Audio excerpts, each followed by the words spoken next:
cepat je masa tu berlalu kan. Dan sekarang saya dah berkahwin, anak 2 orang, 12 dan 10 tahun, Alhamdulillah. Dan sekarang sebenarnya saya bersama dengan, saya terjun bidang lain lah daripada bidang menyanyi. Kemudian kahwin saya slow down.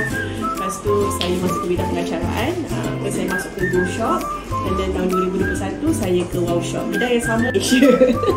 Nanti kan Asia. Golden Memories Asia. Iaitu adalah pertandingan lagu-lagu lama. So Akmal dan 3 orang rakan lain, Farah Wahida dan 2 orang lagi sahabat dari Malaysia, mewakili Malaysia lah.